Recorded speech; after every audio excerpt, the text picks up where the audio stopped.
Ce matin, je vais vous parler évidemment de l'esprit de Pentecôte et que, en ce jour de Pentecôte, est née l'Église de Jésus-Christ. Alors on va lire d'abord au chapitre des Actes, chapitre 1 des Actes, à partir du verset 4 jusqu'au verset 14.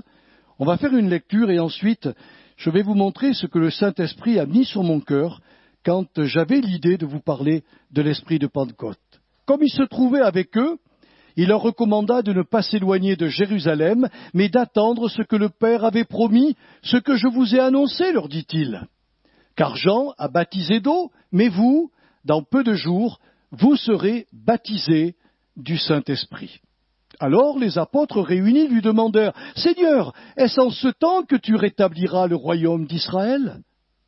Il leur répondit, « Ce n'est pas à vous de connaître les temps ou les moments que le Père a fixés de sa propre autorité. Mais vous recevrez une puissance, le Saint-Esprit survenant sur vous, et vous serez mes témoins à Jérusalem, dans toute la Judée, dans la Samarie et jusqu'aux extrémités de la terre. » Après avoir dit cela, il fut élevé pendant qu'ils le regardaient, et une nuée le déroba à leurs yeux. Et comme ils avaient les regards fixés vers le ciel pendant qu'ils s'en allaient, voici 2 hommes vêtus de blanc leur apparurent. Et ils leur dirent, « Hommes galiléens, pourquoi vous arrêtez-vous à regarder au ciel ? Ce Jésus qui a été enlevé au ciel du milieu de vous viendra de la même manière que vous l'avez vu allant au ciel. » Alors ils retournèrent à Jérusalem, de la montagne appelée des Oliviers, qui est près de Jérusalem, à la distance d'un chemin de sabbat. Quand ils furent arrivés, ils montèrent dans la chambre haute, où ils se tenaient d'ordinaire. C'étaient Pierre, Jean, Jacques, André, Philippe, Thomas, Barthélemy, Matthieu, Jacques, fils d'Alphée, Simon le Zélote et Jude, fils de Jacques. Tous, d'un commun accord, persévéraient dans la prière avec les femmes et Marie, mère de Jésus, et avec les frères de Jésus. Alors, j'ai été arrêté par le Seigneur au sujet de la fête de Pentecôte. En réfléchissant, je me suis dit, mais dans l'Ancienne Alliance, la fête de Pentecôte avait lieu 50 jours après Pâques. C'est exactement la même chose aujourd'hui, mais après cette Pâque juive, elle donnait aux Israélites l'occasion de faire un pèlerinage à Jérusalem et d'offrir au Seigneur les prémices de leur moisson. En réalité, ce jour-là, se trouvaient des Israélites de toutes les régions, parce que c'était, dans l'Ancienne Alliance, recommandé par le Seigneur. Après le 50e jour après Pâques, eh bien, il y avait la fête ce qu'on appelait Pentecôte, on l'appelait aussi la fête des moissons ou la fête des prémices. C'est-à-dire qu'entre la Pâque juive, qui se faisait 50 jours avant, et la fête de Pentecôte, où ils célébraient les moissons, eh bien, il y avait du travail. Il y avait les moissons, tout simplement, et ils venaient remercier le Seigneur pour tout ce qu'il avait fait pour eux. Et donc, Dieu a choisi la Pentecôte pour faire naître l'Église. Mais ce qui m'a impressionné, et je pense que ça va vous marquer ce matin, c'est qu'un événement qui n'était jamais survenu dans l'Ancien Testament est survenu dans le Nouveau Testament.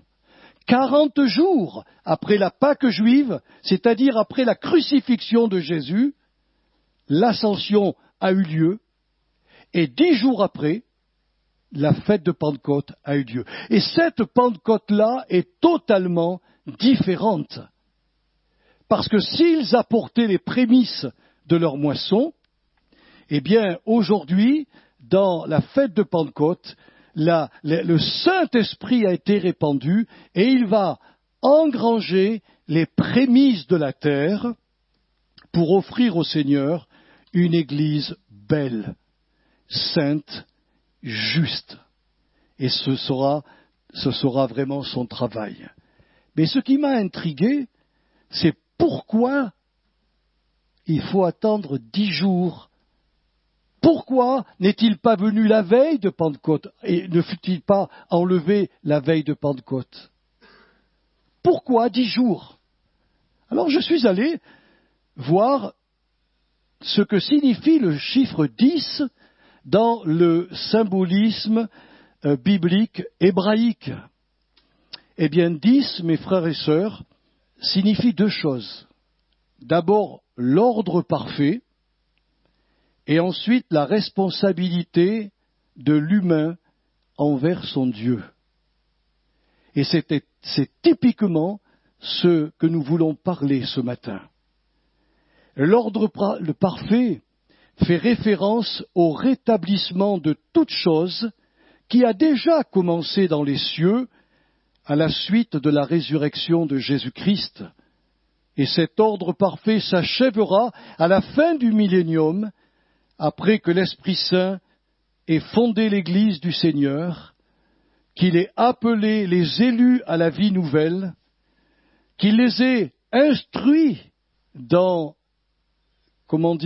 les divers aspects de la vie chrétienne, et qu'il les ait préparés en épouse de Jésus-Christ. Je vous avais apporté, il y a quelque temps, un message tiré de 2 Corinthiens 11, les 2 premiers versets où Paul dit « Je vous ai fiancés à un seul époux », et je vous ai montré dans l'Apocalypse au chapitre 19, versets 7 à 9, où il est dit qu'il a été donné à l'épouse de se revêtir de la robe de mariage. Les fiançailles, c'est ce que nous sommes tous aujourd'hui dans le Seigneur. Quand on a cru, on devient le fiancé ou la fiancée de Jésus. Mais les fiançailles, ce n'est pas encore le mariage. Il y a une préparation que le Seigneur nous demande. Ça n'a rien à voir avec notre salut. Je voudrais bien que vous compreniez ça, parce que beaucoup de chrétiens mélangent les choses. Le salut, c'est un cadeau gratuit. Si je dis à Josué, est-ce que tu veux le salut de Jésus? Et que Josué me dit, oui, je le veux, le Seigneur lui donne. Il ne va pas lui donner parce que Josué est gentil, parce qu'il est beau, parce qu'il est agréable. Il va lui donner parce que Josué va croire que le Seigneur a payé sur la croix son jugement et tout ce qu'il est de mauvais. Il a tout payé. Et en disant, Seigneur, je crois que tu es mon sauveur, le Seigneur prend tout sur lui et il délivre Josué de ses péchés et de sa vie passée.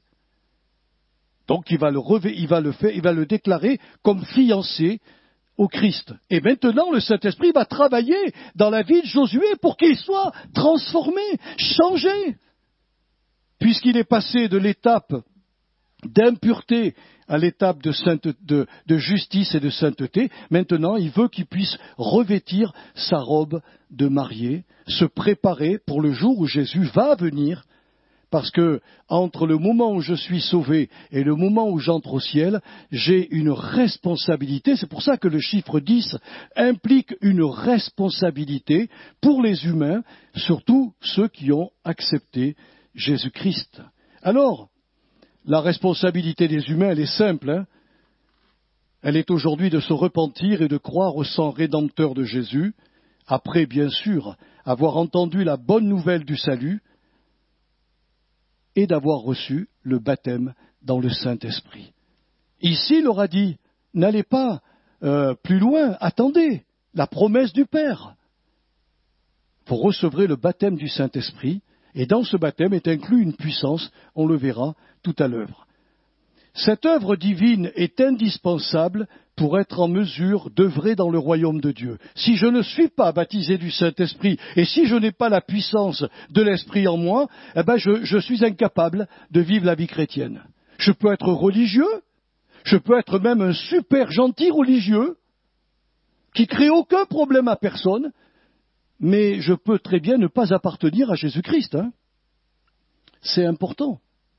Personne ne peut vivre en chrétien avec seulement l'énergie de sa chair, avec sa bonne volonté, voire même avec son enthousiasme.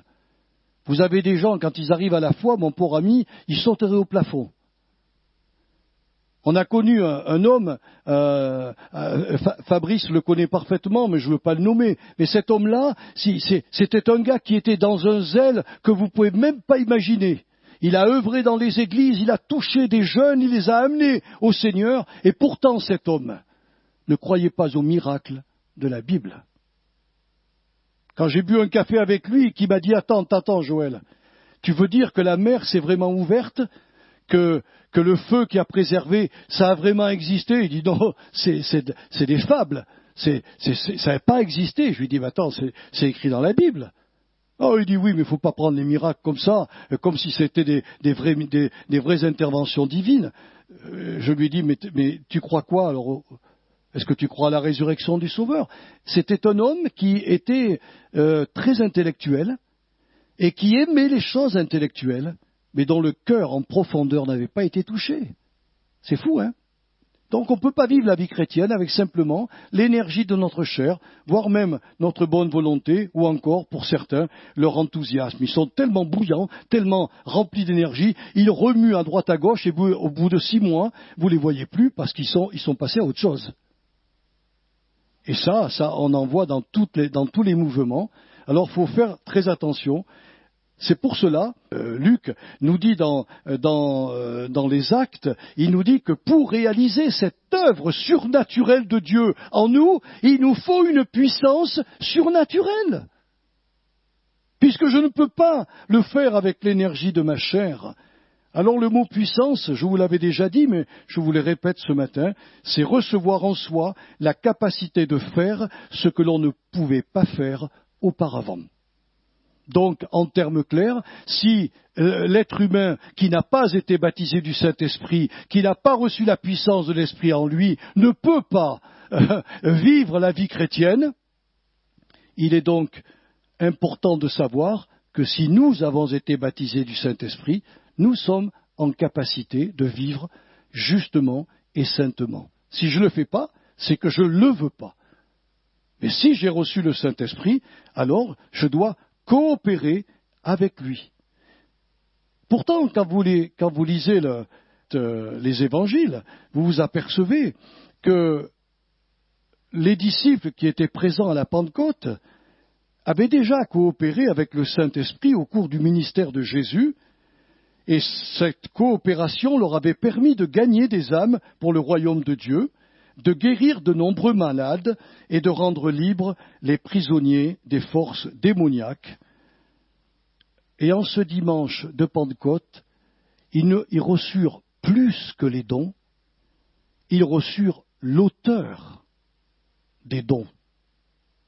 Celui qui les distribue, celui qui est la force, celui qui a la capacité de nous faire ce que nous étions incapables de faire auparavant.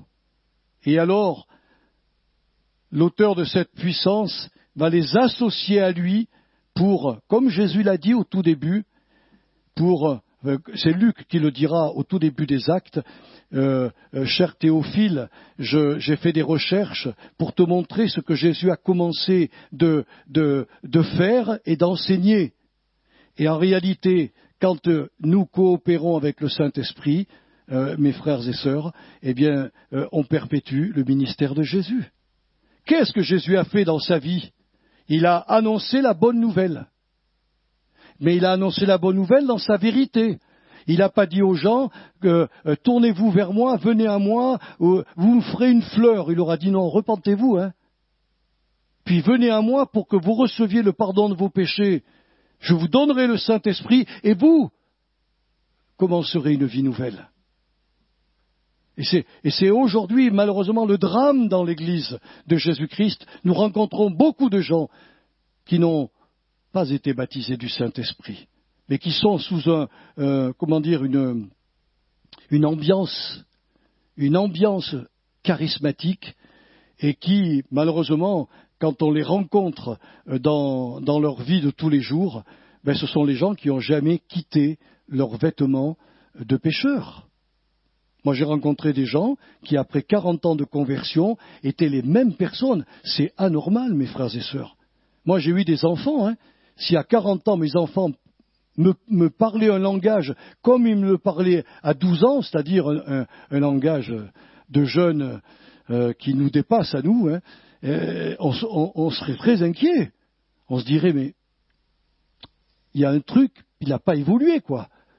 Ben, il faut que le chrétien, quand il parle, quand il a agi, au bout de quelques mois et quelques années, déjà, lui-même se rend compte qu'il a changé et les autres autour de lui font la même chose. Alors, dans la Bible, le baptême dans le Saint-Esprit est une expérience unique qui n'a lieu qu'une seule fois dans l'expérience chrétienne et qui accorde à celui qui croit au Christ Rédempteur la régénération spirituelle, la vie éternelle, l'amour divin, le sceau d'appartenance, comme c'est écrit dans les Éphésiens, il nous a scellés de sa présence, les dons pour le service et la capacité de vivre justement et saintement.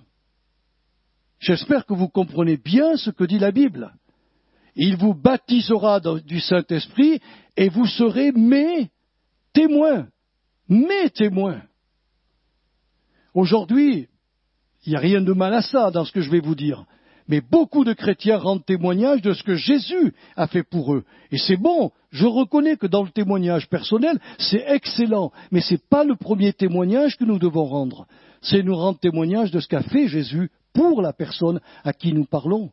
Et souvent les chrétiens n'ont pas l'instruction, n'ont pas l'ABC pour dire aux gens ce que Jésus a fait.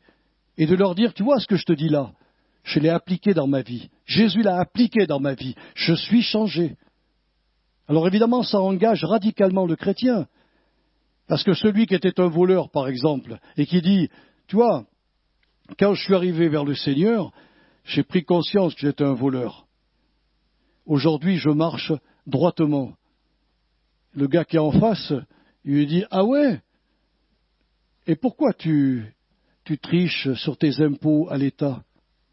Il faut faire attention du témoignage que nous rendons. Si nous disons que nous sommes plus pécheurs, nous devons vivre saintement.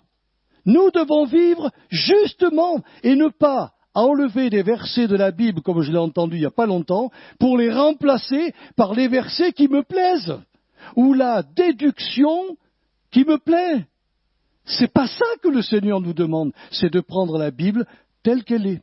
Alors, il y a une question que je me suis posée et que je vous pose. Doit-on prier pour connaître une nouvelle Pentecôte? On entend souvent cela aujourd'hui. Prions pour connaître une nouvelle Pentecôte. Je suis allé dans la Bible, eh bien, rien dans l'Écriture ne nous y autorise, car, d'après ce que nous lisons dans les Actes, le Saint-Esprit a été envoyé une fois pour toutes et pour toujours par Jésus, afin qu'il demeure éternellement auprès, sur et à l'intérieur des chrétiens. Voilà, c'est l'objectif, le Saint-Esprit est sur terre. Si vous préférez, il y a eu dans l'Ancien Testament le temps du Père. C'est Dieu qui parlait aux prophètes, et les prophètes parlaient au peuple de la part de Dieu. Dans la Nouvelle Alliance, c'est le Fils qui, au travers de son ministère, a parlé aux hommes de qui était le Père et de ce que lui était envoyé pour faire, pour accomplir la rédemption. Il est remonté au ciel. Et à la Pentecôte, le Saint-Esprit est venu, et depuis plus de 2000 ans, nous sommes sous l'ère du Saint-Esprit. Le Saint-Esprit est là. Le Saint-Esprit est dans le monde. Le Saint-Esprit n'est pas dans nos églises comme une propriété. Le Saint-Esprit est libre. Mais quand nous lui avons donné notre vie, le Saint-Esprit vient et travaille, ou plutôt nous fait travailler avec lui pour être les témoins de Jésus-Christ. Alors si par contre, on n'a pas besoin de prier pour qu'une nouvelle Pentecôte se produise, je me suis aperçu que l'apôtre Paul nous invite néanmoins à être continuellement remplis du Saint-Esprit. Avez-vous remarqué dans le texte que nous avons lu tout à l'heure, ils furent tous remplis. Regardez dans les Actes 2, quand ils sont baptisés, il est dit, et ils furent tous remplis. Un premier remplissage s'est produit à la Pentecôte. Et le Seigneur, au travers des apôtres, nous dit, au travers de l'apôtre Paul, « Ne vous enivrez pas de vin, c'est de la débauche, soyez au contraire remplis de l'Esprit Saint. » Mais comme c'est un temps passif, vous savez ce que c'est que le temps passif? C'est le sujet qui subit une action. Il est littéralement dit, laissez-vous constamment remplir du Saint-Esprit. Et ça m'a interpellé parce que je me suis dit, si on doit réellement se laisser remplir du Saint-Esprit, il faut que nous soyons dans les conditions pour permettre au Saint-Esprit de nous remplir. Et je vais vous en montrer simplement 2 ce matin pour ne pas prendre trop de temps. Mais je voulais vous dire que ce premier remplissage qui a eu lieu à la Pentecôte, pour tous les disciples et bien sûr tous les apôtres, il nous est néanmoins montré que dans les jours, les mois et les années qui suivirent cet événement unique dans l'histoire de la chrétienté, eh bien Pierre, Étienne, Barnabas et Paul furent à nouveau remplis de l'Esprit Saint pour accomplir l'œuvre que Dieu leur demandait de faire. Pour les uns, c'était évangéliser des opposants. Pour les autres, c'était d'affronter les diverses formes d'adversité, comme, je ne sais pas si vous vous rappelez, ces disciples qui étaient dans la persécution parce que l'Église grandissait, les Juifs fermaient les magasins aux chrétiens, eh bien, ce qui se produisait, c'est qu'ils sont venus voir le Seigneur parce que l'enthousiasme, le zèle était en train de diminuer. Ils sont venus voir les apôtres et ils ont prié tous ensemble en disant « Seigneur, regarde l'opposition, tu l'as dit dans la Bible, qu'ils allaient être contre nous. Seigneur, donne à tes serviteurs d'annoncer ta parole avec une pleine autorité et une pleine assurance. » Ils n'ont pas demandé « Seigneur, arrête la persécution. » Non, Seigneur, on est en train de baisser dans l'enthousiasme. On est en train de perdre le remplissage de l'esprit. Qu'est-ce que Dieu a fait? Les murs ont tremblé et ils furent tous à nouveau remplis du Saint-Esprit. Et ils annoncèrent alors 10 fois mieux la parole de Dieu, et il est dit, par les mains des apôtres se faisaient des prodiges et des miracles sans nombre. C'est Dieu qui a choisi les choses comme ça, Mais vous voyez, ils ont été dans l'adversité, ils sont venus demander au Seigneur pour neutraliser les forces démoniaques, pour être aptes aussi à exercer un service au sein de l'Église. Rappelez-vous, quand les veuves, qui étaient si nombreuses, on leur a offert un repas. Les chrétiens, dans générosité, donnaient à manger aux veuves et aux orphelins. Mais il fallait des hommes, à l'époque, pour servir à table. On les a appelés des diacres. Mais la condition pour être un diacre à l'époque, c'était d'être rempli de l'esprit. C'est pas quelqu'un qui arrivait en disant « Monsieur l'apôtre Pierre, je voudrais bien être un diacre. Oh, si vous savez, j'ai le cœur généreux. Moi, j'aime bien donner le repas aux pauvres. J'aime bien faire la vaisselle, tout ça. Ça me plaît, Seigneur. » D'accord, ma sœur, d'accord, mon frère. Est-ce que tu as un témoignage digne de quelqu'un qui est rempli de l'esprit? C'est la clé. Et choisir des diacres en fonction du remplissage et du témoignage qui rendait autour d'eux. Vous vous rendez compte, frères et sœurs? Pourtant, c'était un travail de terre à terre, quoi. Mais la Bible nous montre que parmi les diacres, il y en avait un qui s'appelait Philippe. Il a fini par devenir un évangéliste puissant entre les mains de Dieu. Vous voyez, ça conduit partout. Alors, voilà maintenant les 2 attitudes que je voudrais vous dire avant qu'on se sépare. Les 2 attitudes d'âme qui conditionnent ce remplissage. Premièrement, la première attitude qui doit nous permettre d'être sans cesse remplis de l'esprit et de ne pas laisser la lassitude ou l'ennui des choses divines s'infiltrer en nos âmes. Oui, ça peut vous paraître surprenant ce que je vous dis, mes frères et sœurs, mais de nombreux chrétiens contemporains aujourd'hui s'ennuient dans leur église locale. Ils s'ennuient. Ils viennent, mais ils s'ennuient à 100 sous de l'heure. Et je ne sais pas pourquoi, mais il semble qu'ils considèrent les activités communautaires comme un loup-fardeau. Ah, faut aller au culte. Ah, faut aller à la réunion de prière. Non, il n'y a pas il faut, ça n'existe pas ça.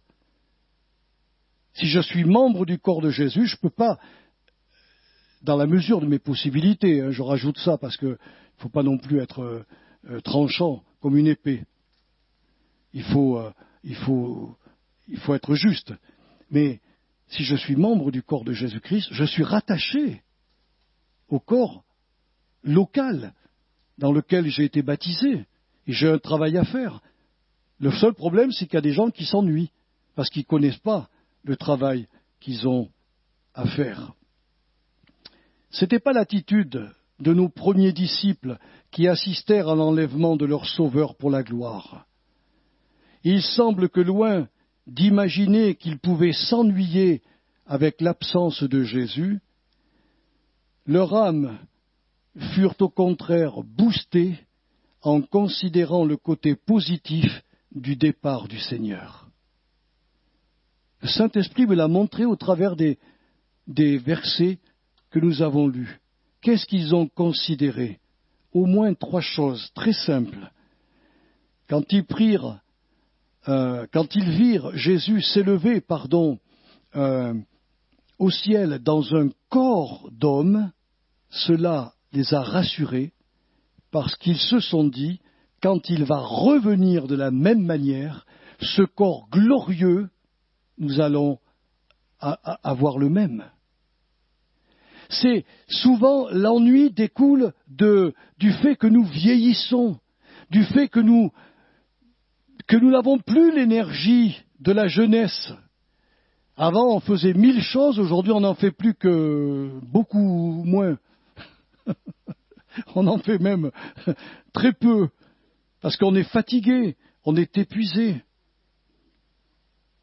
Ils allaient être revêtus un jour de ce nouveau corps glorieux que leur Sauveur leur avait promis. Sans cette espérance vivante, de cet héritage qui nous attend au ciel, nos âmes resteront fermées au remplissage continuel du Saint-Esprit. Comment voulez-vous que l'Esprit Saint remplisse une âme qui s'ennuie? Elle va jamais se présenter devant lui pour lui dire « Seigneur, rends-moi utile à ton corps ». Elle s'ennuie. Et comme elle s'ennuie, à un moment donné, elle viendra par habitude et comme si elle traînait un lourd fardeau. Or, la vie chrétienne, c'est pas un lourd fardeau. C'est un bonheur, c'est une joie. Nous sommes en préparation pour vivre l'éternité avec notre Sauveur. Il nous prépare sur cette terre. Le second facteur positif qu'ils prirent en compte, c'est qu'en s'asseyant à la droite de Dieu, le Seigneur allait désormais exercer son autorité souveraine sur l'ensemble des mondes visibles et invisibles. Vous savez, il avait dit « J'ai reçu toute autorité dans le ciel et sur la terre et sous la terre ». Ce qui veut dire en termes clairs que Jésus ayant l'autorité suprême, il n'avait plus à craindre ni les chefs religieux, ni les puissances démoniaques, ni les chefs politiques. Et il pouvait annoncer la parole de Dieu même sur les persécutés, sachant que du haut du ciel, le Seigneur était capable d'enlever une autorité à chaque fois sur leur passage. Paul devait prêcher à Rome, à la maison de César, l'Évangile. Rien n'a pu empêcher Paul d'aller à Rome. Rien. Et il a prêché à la famille royale. Le diable, à un moment donné, certainement n'a pas voulu qu'il aille à Rome. Il a voulu, dans l'histoire du bateau, dans le naufrage qu'il fit à l'île de Malte, il voulait détruire Paul, le tuer, pour pas qu'il aille prêcher. Et comme Jésus est le Seigneur des Seigneurs et le Roi des Rois, il a envoyé son ange, il a dit « Ne te fais aucun souci, je veille sur toi, tu ne perdras aucun homme de ce bateau. Tu dois aller rendre témoignage à la cour royale. » quand ils surent cela, mes frères et sœurs, ils furent remplis de feu, en disant tous les obstacles humains, Jésus s'en occupera. Et si nous avons cette attitude positive dans notre âme, de dire Seigneur, t'es maître de tout. D'ailleurs, je suis très content, moi, de voir que dans les difficultés, nous passons quand même, nous franchissons la barre quand même. Moi, je trouve que c'est bien, hein, parce que il y a beaucoup de gens qui seraient écrasés par un petit truc, une petite contrariété. Vous êtes là quand même. Hein, vous en avez vécu dans votre vie des contrariétés et des difficultés. Mais ça, c'est important pour être un témoin, pour être le témoin de Jésus dans le monde. Il ne faut pas avoir peur de César. Il ne faut pas avoir peur des gouverneurs romains de l'époque. Il ne fallait pas avoir peur des chefs religieux qui étaient capables de vous mettre en prison, voire même de vous tuer, de vous flageller ou même de vous crucifier. Il fallait dire, Seigneur, tu nous envoies en témoin, c'est ton problème. Nous témoignons. Et quand on est comme ça, l'Esprit Saint a toute la liberté de nous remplir jour après jour, constamment, à chaque situation où nous devons rendre témoignage, il nous remplira à nouveau. Et le troisième facteur, mes frères et sœurs, positif qu'ils prirent en compte, c'est que Jésus serait avec eux, à la fois comme auprès du Père, comme un avocat qui va plaider leur cause devant le Père, et aussi comme un fidèle intercesseur pour parfaire leurs prières. Moi, des fois, quand je prie, je dis, Seigneur, je ne sais pas, je vais te faire une prière là pour tel et tel couple que j'ai sur mon cœur, mais je ne sais pas comment prier. Alors, s'il te plaît, Seigneur, surintercède. Alors le Saint-Esprit, déjà, il est à l'œuvre en moi. Mais on a deux intercesseurs, hein, je ne sais pas si vous êtes au courant. On n'en a pas qu'un, hein. On a deux avocats aussi. On a le Saint-Esprit et Jésus. Généralement, quand vous êtes défendu par deux avocats, attention, hein. Attention, à la cour, ils trouvent des arguments, hein, pour vous protéger et pour éviter une peine. Si peine il doit y avoir, ils sont là pour vous défendre votre cause. Quand ils surent ça, mes frères et sœurs, il n'y a plus de problème. Ils disent, Seigneur, oui, on va faire des erreurs, ça c'est sûr, on va commettre des bévues, on en fera, et on en fera encore, c'est sûr, mais lave-nous en permanence, Seigneur. Pardonne-nous nos erreurs. Regarde même si nos cœurs ne sont pas, comme disait David, imbus d'eux-mêmes, au fond de nous, on a peut-être des pensées orgueilleuses, vous ne pouvez pas vous imaginer ce que l'être humain peut penser comme pensée orgueilleuse. Ben Seigneur, détruis-les. Défends ma cause devant le Père. Et sois aussi mon intercesseur pour parfaire mes prières. Si nous gardons toujours présents à nos esprits ces trois faits divins dont nous venons de parler, alors nos âmes seront toujours ouvertes pour un remplissage de l'esprit continuel. C'est ça qui est formidable. La seconde attitude nous permettant d'être sans cesse remplis de l'esprit, et de veiller à ne pas abandonner les rencontres communautaires. C'est quelque chose que nous trouvons dans la Bible, parce que cette mauvaise attitude de se tenir à l'écart des divers rassemblements chrétiens propices à la louange, à l'adoration, à l'encouragement, à l'exhortation mutuelle, aux bonnes œuvres de l'amour, et surtout à l'attente du prochain retour de Jésus-Christ, est aujourd'hui une constatation très inquiétante dans nos églises évangéliques ou dans les églises charismatiques. Beaucoup de chrétiens ne sont plus attentifs aux rassemblements qui peuvent les construire. Alors je dis bien les choses, on a trafiqué, c'est pas le terme exact, mais on a fait dire à ce verset une pensée qui était contraire à ce que le Saint-Esprit a voulu annoncer. Quand on a pris dans la lettre aux Hébreux, n'abandonnez pas votre assemblée, on a mis le mot église. Mais ce n'est pas le mot ecclésia qui est employé, c'est le mot épisynagogé. Et épisynagogé, c'est un rassemblement, un lieu de rassemblement qui est propice à me faire du bien, à m'aider, pour développer ma foi. Alors évidemment, l'Église en fait partie, hein, c'est sûr, vous êtes d'accord avec moi. Mais parce que sinon, on va remuer une menace aux chrétiens qui ne sont pas là en leur disant « N'abandonne pas ton Église !» C'est pas ce que le Saint-Esprit a dit. Il a dit « N'abandonne pas jamais les lieux, les rencontres où tu peux être gardé de la tentation, où tu peux rendre un culte à Dieu, où tu peux prier avec tes frères et sœurs, où tu peux t'édifier dans la foi, et surtout où tu peux attendre le retour de Jésus-Christ. Et ces lieux-là, vous les savez, c'est des lieux comme les nôtres. Ce sont des lieux propices. À l'époque, ils n'avaient pas d'église. Ils se réunissaient dans des maisons. Et c'était eux, l'église. D'ailleurs, quand on va partir de ce lieu, je ne sais pas si c'est mon frère qui fermera ce lieu quand on ne sera pas là, mais ça ne demeurera qu'un lieu, consacré bien sûr au Seigneur, mais on l'appelle couramment parce que l'État nous demande de poser des noms, on l'appelle couramment Église, mais ce n'est pas l'Église. L'Église, c'est vous, c'est moi. Quand nous rentrons dans ce lieu, l'Église est présente.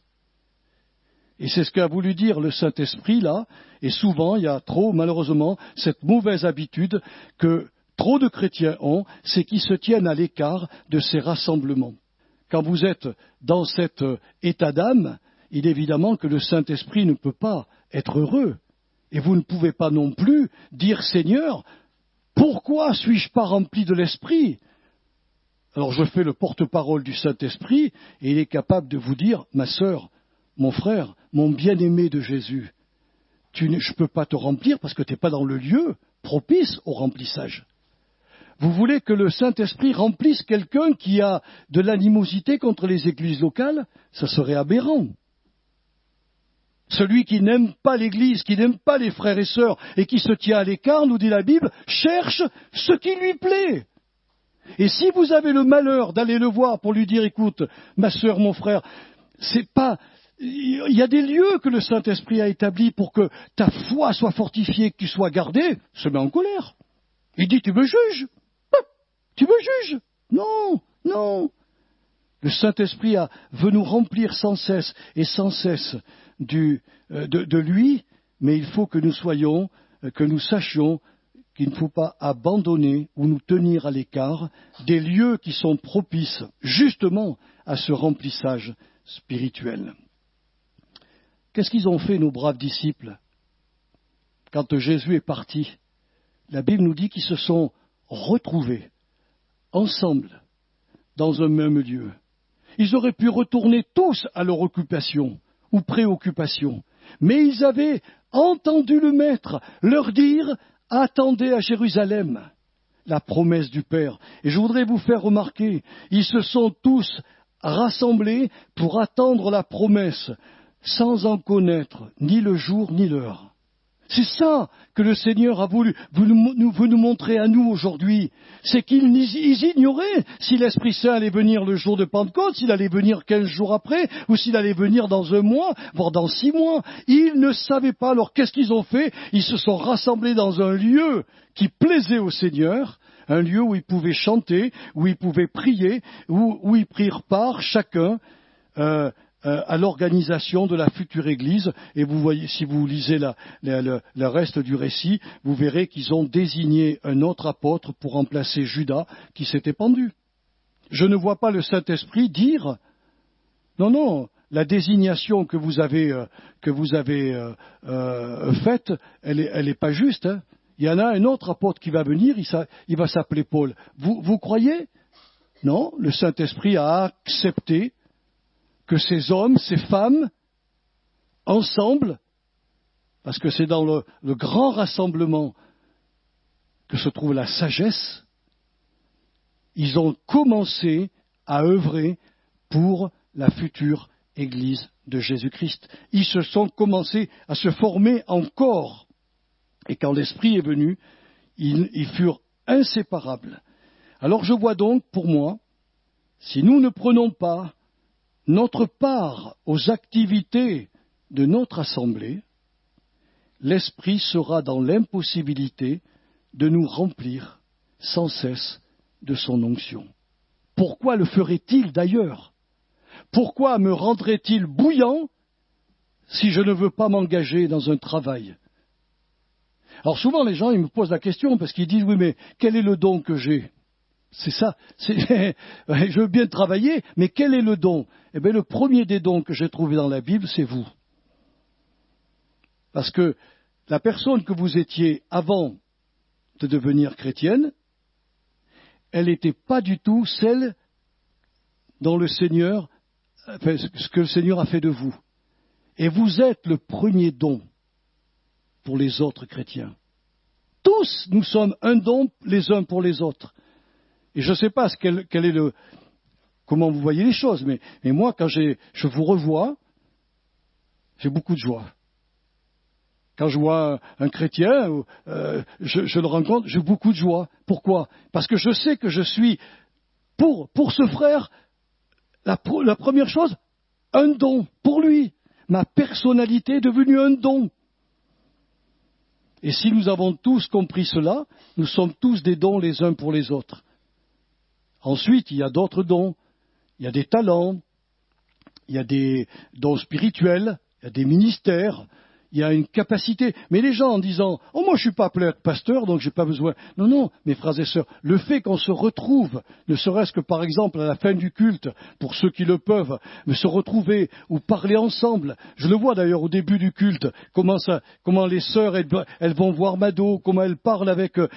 ça, vous exercez votre don, votre personnalité pleine du Seigneur va aider la sœur, le frère à qui vous parlez. Nous sommes des dons les uns pour les autres. J'espère que je me suis fait bien comprendre. Et ensuite, il y a d'autres dons. Vous comprenez, mes frères et sœurs? Mais celui qui, justement, se détache, se tient à l'écart de ces lieux de rencontre, de ces lieux où on adore le Seigneur, de ces lieux où on peut parler. Oh Joël, j'ai un problème avec telle personne, j'ai un ennui dans mon travail, j'ai ceci, oh j'aimerais vraiment que vous puissiez prier pour moi. Mes frères et sœurs, mais c'est fabuleux, c'est merveilleux. Je suis triste, moi, quand beaucoup de personnes sont malades ou arrive un pépin, on l'apprend par les autres. Ça me fait du mal au cœur. Je me dis, mais on est une famille ou on n'est pas une famille? Vous êtes des dons d'amour pour les autres. Si vous comprenez cela, alors le Seigneur vous demandera des comptes de ce que vous avez fait de ce don d'amour que vous étiez pour votre frère, votre sœur, pour les malades, pour ceux qui ont besoin d'un coup de main ou d'un encouragement. C'est ça, la vie chrétienne. Alors, voilà ce que je voulais vous dire ce matin au sujet de la Pentecôte. Je me suis rendu compte que le Seigneur était intervenu 10 jours avant, parce que lui, en montant au ciel, allait pouvoir démarrer l'ordre parfait des choses. Et il a commencé à le faire dans le ciel. Et puis sur la terre, la responsabilité de tous les humains de se laisser convaincre par la parole de Dieu et de ceux qui sont convaincus d'être formés par le Saint-Esprit et de marcher comme l'ont fait les disciples pour être à nouveau et sans cesse remplis du Saint-Esprit. Ne passons pas notre temps à dire « Seigneur, on veut une nouvelle Pentecôte ». On a un chant qui le dit, qu'une nouvelle Pentecôte. Vous ne l'aurez pas parce qu'elle est unique dans l'histoire de la chrétienté. Unique. Par contre, le remplissage, il est tous les jours pour nous dans les occasions que nous rencontrons. Quelqu'un te pose une question sur ton lieu de travail, dans ta tête, envoie un SOS. « Esprit, remplis-moi ». Et l'Esprit vous donnera ce qu'il faut dire à la personne. Et vous serez même surpris des paroles que vous allez donner. Il y a des moments, je suis chez quelqu'un, j'ai rien de spécial à dire, et voilà qu'au cours de la conversation, waouh, j'apporte les réponses que cette personne avait besoin. Je n'étais pas préparé, Mais comme j'aime le Seigneur, et que j'agis comme l'ont fait ses disciples, alors le Saint-Esprit est toujours là pour me remplir afin de faire de moi un témoin. Seigneur, on a vu ce matin ce qu'est l'esprit de Pentecôte, comment il se renouvelle tous les jours dans nos vies. Alors aide-nous tout simplement à vivre ces choses dans le beau nom de Jésus. Que tu sois béni pour cela et que tous nos sœurs et nos frères qui vont écouter ce message puissent prendre conscience de ces deux attitudes que nous avons vues ensemble, Seigneur, et qui vont nous permettre d'ouvrir notre âme à l'action du Saint-Esprit, à son remplissage quotidien. À toi la gloire, notre Père, dans le nom du Seigneur Jésus ce matin. Amen. Amen.